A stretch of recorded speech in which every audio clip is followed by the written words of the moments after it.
In this next section, we'll practice finding explicit formulas for sequences. And to do this, it's really like solving a puzzle. There's no set of steps you can do that will always take you to the right answer every time, but just try to approach it like a small, easy usually, puzzle to solve. For example, find an explicit formula for this sequence. All right, so when we're looking for an explicit formula, what we're looking for is a rule, a function, that takes the counting numbers 1, 2, 3, and 4, since we have 4 terms here, and maps it onto the terms of the sequence. 1/2, 1/3, 1/4, 1/5. And so what we're after is an expression for n. Well, one of the things we can notice is that it always starts with a 1 in the numerator, so that's pretty easy. But now let's look at how the denominator compares with n. They're not exactly the same, but there's definitely a relationship going on. The denominator is always 1 more than the numerator. So if the numerator is n, then the denominator would just be n plus 1. So an explicit formula for this sequence would be the nth term is equal to 1 over n plus 1.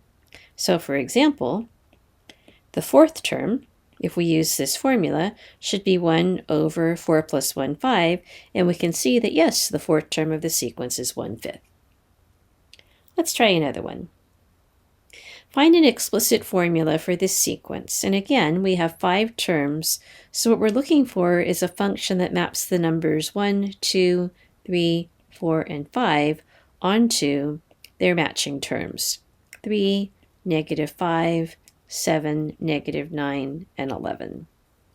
So again, what we want is a rule that we can use for n. Well, one thing we can notice is that this is an alternating sequence. So we know that we're going to need a -1 to a power in our definition. But it won't be to the nth power because, well, let's see, maybe it will be to the nth power. Let's see. So -1 to the first power would be a negative number, but our first term is positive. You see that?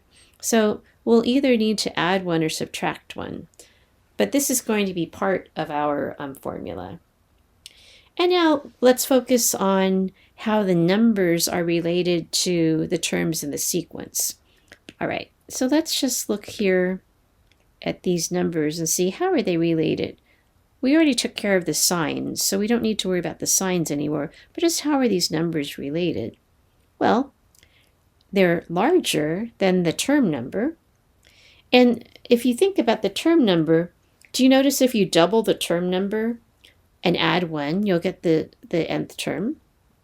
So I think, and we can check, if we double the term number and then add 1, it looks like that gives us the term in the sequence. Right, so let's give this definition a try for a sub n. What would it say a sub 3 would be equal to? Well, that would be -1 to the 3 minus 1, 2, times 2 times 3 plus 1, 5.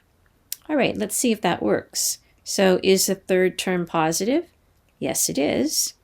Oh, I multiplied 2 times 3 incorrectly. Let me try to multiply 2 times 3 better. So if we put a 3 here, 2 times 3 is 6 plus 1 is 7.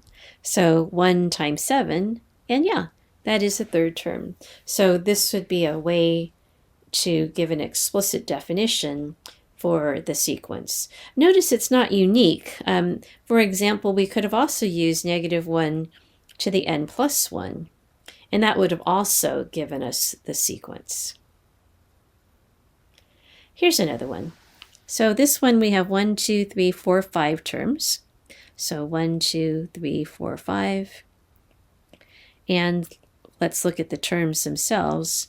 2/3, 4/6, 8/9, 16/12, and 32 over 15. All right, so let's see what we notice about the terms. Well, if we look at the numerators, we can see that these are doubling. And whenever you see that something's doubling, that should remind you of powers of 2.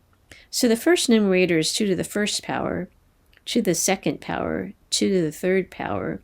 Oh, so we can see that for the nth term, our numerator is simply going to be 2 to the n. Now let's look at our denominators.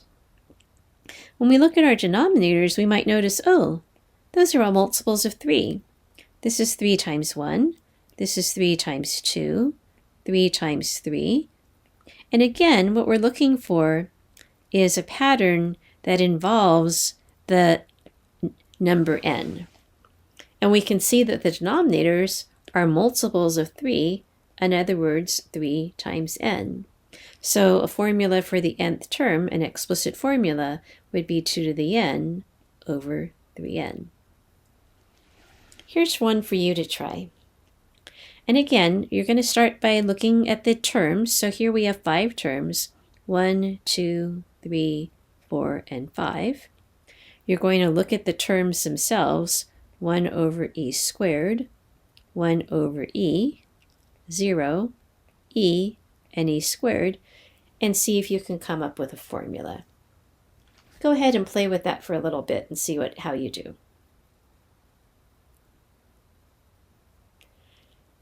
Okay, so let's check your work. Now, one of the things you can notice is that you can write all of these in terms of powers of e. This is e to the, here, let's write it as a power instead of a fraction. This is e to the negative 2 power. This is e to the negative 1 power. This is e to the 0 power. Actually, it's not. Sorry. This probably should be a typo. So let's change this to a 1 so it works out. Otherwise, e to the 0 power, we wouldn't be able to write this as a explicit formula. This is e to the first power, and this is e to the second power.